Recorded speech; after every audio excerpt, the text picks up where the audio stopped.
Hello and welcome. My name is Connie Manglaviti and I'm your host for Food and Beverage Australia, where we shine a light on the many layers and dimensions of the food and beverage industry across Australia.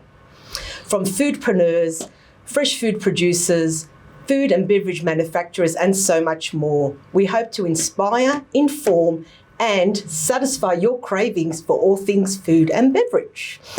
Now, today I'm delighted to have Margaret Mclelland, General Manager of Melbourne's North Food Group. So welcome, Margaret. Thank you, Connie, and it's a delight to be here, so thank you. No, my pleasure. And it's so wonderful to have you here. But to start us off, can you tell us a little bit about Melbourne's North Food Group and where did it start? And tell us a little bit about your role as a General Manager and the areas that you cover.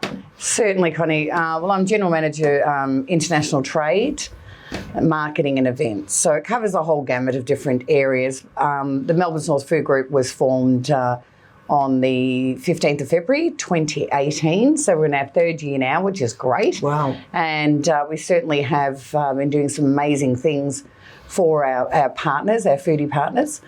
And so the food group grew from there was a feasibility study on the growth plan 2004 and the need for a industry body in that area was needed. So with government funding and our fantastic founding partners, which did match funding to make sure the project got off the ground, and so we became Melbourne's North Food Group.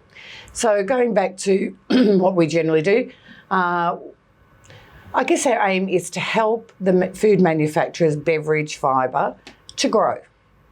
And in that, we work alongside, obviously, doing international trade shows. We go to all the major international trade shows throughout the world. And we also voice to government, banging the drum. We're here as, I guess, another avenue of support for these businesses. Yeah, and the key word seems to me, Margaret, support. And it sounds as though the members are getting a lot of support and a lot of guidance through the Melbourne's North Food Group. With Melbourne being the food capital of Australia. Of the world, Of Connie. the world, we say. And of course, we know about the wonderful, restaurants and cafes, but we really don't know much about the manufacturing or food sector, really. So how many food manufacturers or companies are in Melbourne's North? At last count, Connie, it's over 600, which Wow. is fantastic. As you know, we have a very large area in the north, and our footprint there with our food manufacturers is, I would think, one of the largest in the state, if not the country. So we certainly have a large footprint in that footprint there. Yes. And the types of food manufacturers, the types of food and beverage that is made in the north. We have a whole range of things, Connie. I would be here all day telling you, but just to give you an idea, we have dairy, meat, seafood, confectionery. There's beverages. There's a whole range of quality food manufacturers within the north of Melbourne. Sounds really diverse and quite a variety. It is. Sounds really delicious, and I'm sure that I've tasted some of those along the way at some of the Melbourne's North Food Group meetings. I know that you showcase a lot of the local manufacturers in those meetings and networking opportunities there too. So, it's really, really wonderful to hear such a range of product is coming out of Melbourne's North as well.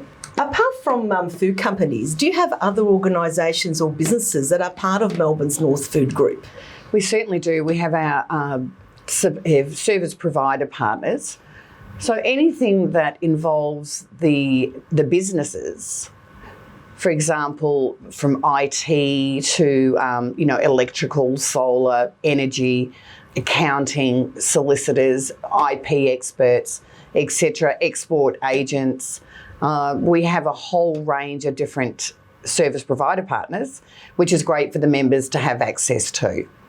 Fantastic. And I know that, I know myself, I'm doing a course at the moment called Digital Harvest through La Trobe University, and I know that came through Melbourne's North Food Group as an opportunity as well for companies like ourselves too. So you have such a range of really service providers and education bodies to assisting all of us really. So it's really wonderful to see that. And the thing is, I guess, Connie, with you going back to what the course you're doing at the moment, you know, we have proud partners, La Trobe University, RMIT, Melbourne Polytechnic and Kangan Institute. So we work very, very closely with those. Sounds like you've really developed a wonderful cluster. You've got a range of people and really not trying to avoid working in silos and really getting us all sort of networking and meeting each other to bring great value to the food and beverage industry in the long run. And that's what it's all about. We need to ensure that, remembering we're a not-for-profit group, so we are, member-based, member-driven. So the more companies we can have on board to support this group for it to grow even further is certainly needed. So we're seeing even during COVID, which was a very, very hard time for everyone, but as we know in the food industry as such, it boomed. Food service, hospitality, no, that was down a great deal. But through that time, some of our food manufacturers increased their business by 50, 60%. Yes. So there's different things happening due to COVID, the different sides of there are two sides to the coin in many ways. Yes. And I know that you were great support during that COVID period. And what did you find the members needed the most during that early stages of COVID, Margaret? Connie, I think what the members were wanting was information. And correct information, up-to-date information. So we would every week, sending out or as need basis as it was coming through from government. So they were getting the correct information. They weren't having to go and source it. The phones did run red hot, I must admit, through that time. And whether it was just a, hello, I need to talk to you, I'm feeling a little overwhelmed, or I'm needing some help, I'm not understanding this COVID safe plan, work permits, all these other things that were coming about. So we were able to get the answers rather quickly for them, which was great. Fantastic. Sounds as though you've got connection, which is fantastic for the group, and also some quality information, which is so valuable as you move forward and make those decisions for your business. Most definitely, Connie, and that's the key, getting the correct information. And not only that, even through COVID, I must say we have got amazing, amazing products in the north.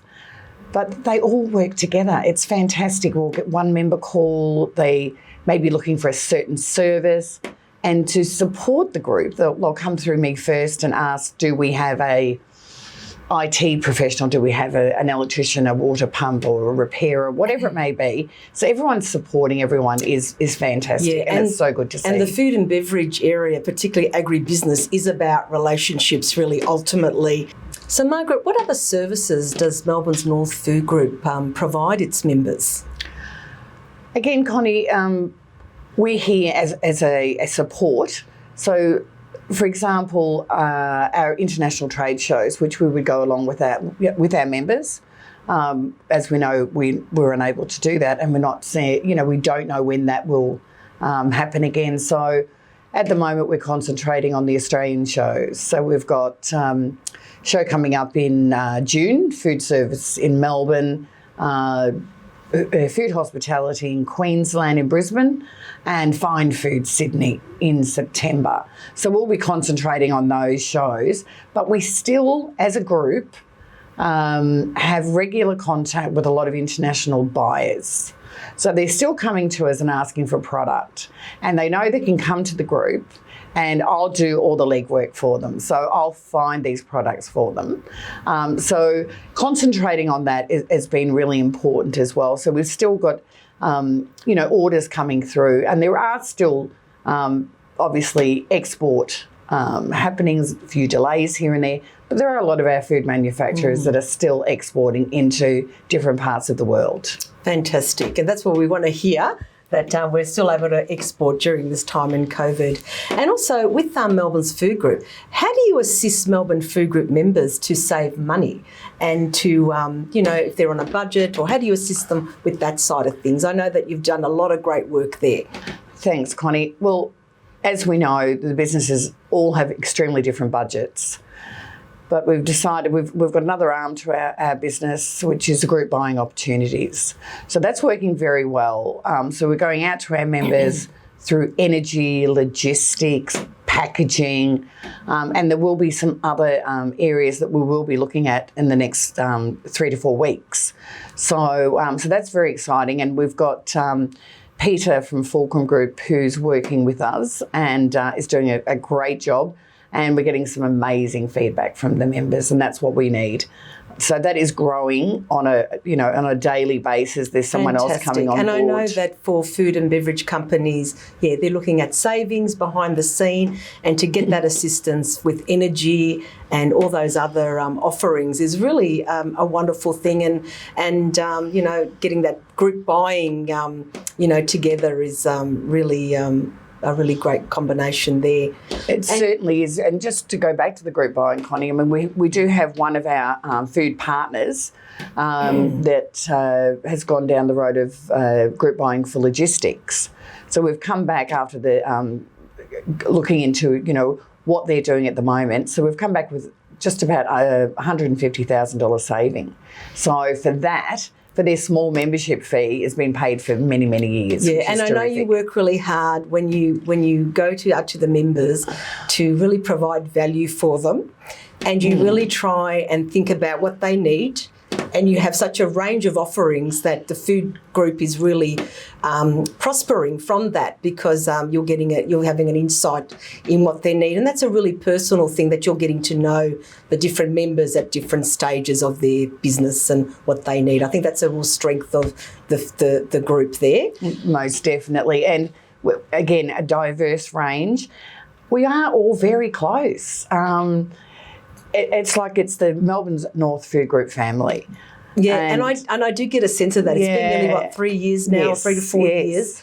And there's so much work that's been done there to bring us together as a cluster, because clusters are about relationships, aren't they? So it's not just a transactional thing. It's very much forming a relationship between the businesses and each other, which I think really brings value to the food and beverage area. And for 2021, what else is happening for 2021? What's coming up?